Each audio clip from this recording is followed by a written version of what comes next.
All children and young people have a right to feel safe. They need people around them, protecting them, believing in them, supporting them. I'm Rebecca Corbett and I'm from a charity called Peak, which is based in the East End of Glasgow, and I am the Programme Development Manager.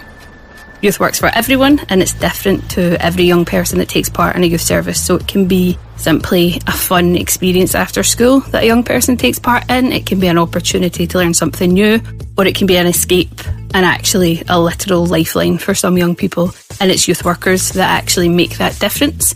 And it's hard because they're not police officers, they're not medical professionals, they're not teachers, but they are the ones that are literally changing lives and making a difference. This is one of 3 podcasts from Fearless, shining a light on the vital role of youth groups and organisations in many of our communities. Hi, I'm Callum Hutchison. I work with Medics Against Violence. My own experience was that adults you will need to trust, because adults will let you down, adults will hurt you.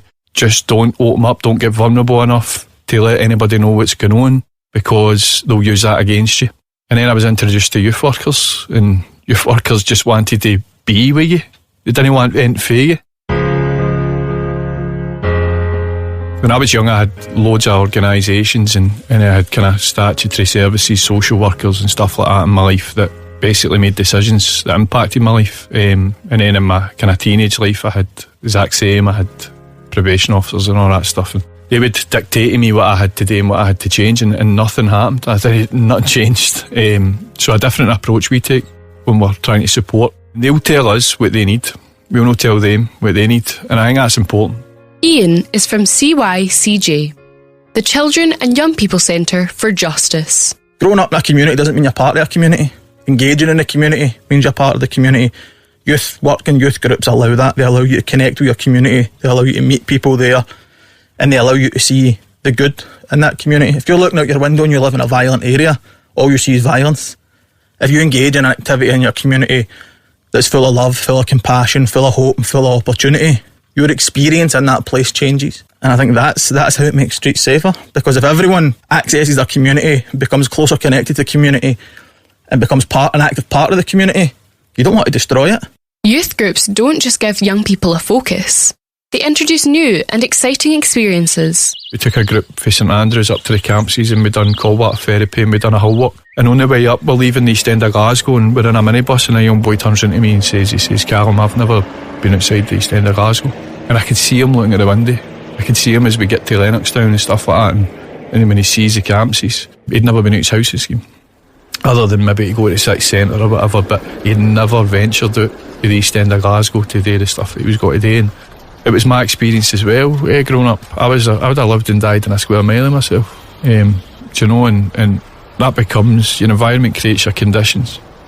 It creates the conditions of how you react and see the world, and youth organisations and youth workers can be the ones who does all that down for young people, that give young people an escape. A simple trip to the countryside, a temporary change of scene. Short escapes are so important.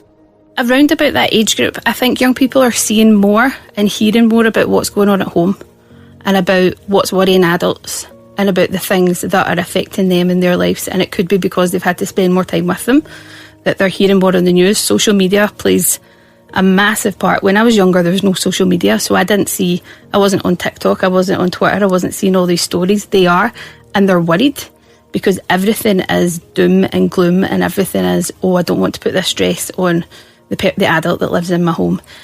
And actually, the things that we're seeing with 14, 15-year-olds, you're also seeing with kids that are like primary 3, primary 4, and it's just that development has not had that time where they were developing has been stopped, and it's almost like it's been forgotten about, and actually we've not met them where they emotionally are, and we expect them to still behave and to perform in a way that a 14, 15-year-old was 3 years ago. So we're throwing them into exams, and so they're getting stressed, and they're thinking, well, I may as well just not do it.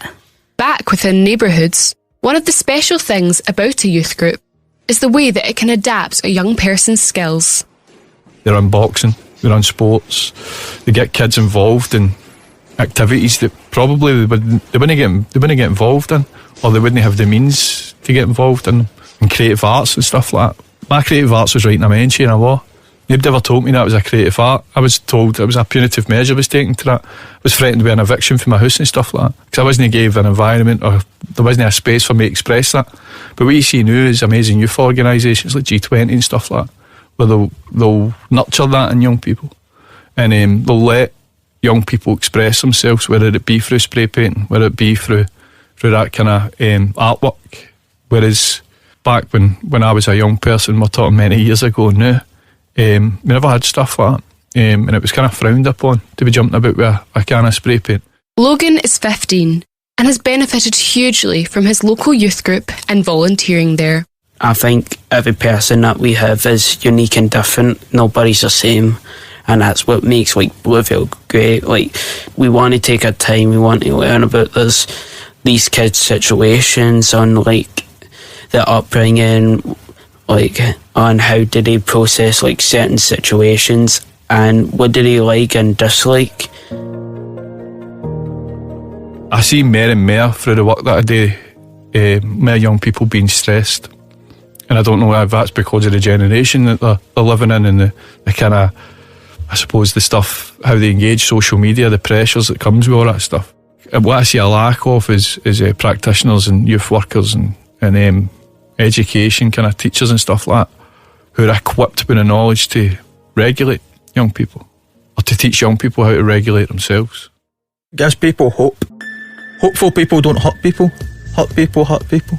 And I think when young people have somewhere to go, where they have somewhere to be, when they have aspirations and exposure to opportunities, you don't self-medicate, you don't go out, you don't drink, you don't go and take drugs, because you've got something to aim for.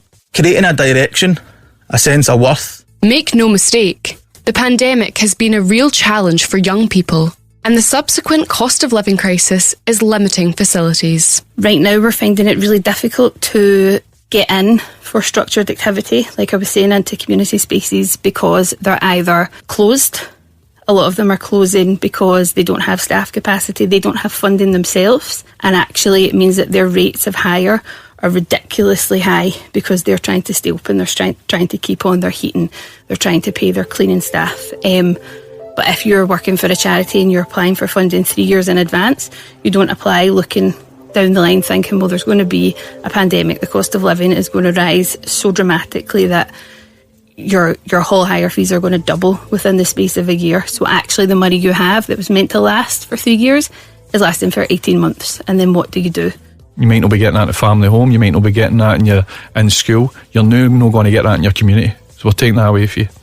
And then you'll see a barrage of people take to social media when a young person does something, and there's maybe a video that makes it to the kind of forefront of social media and has been circulated, and everybody will have an opinion on that child, when really we're going, what are we doing to help and support this child?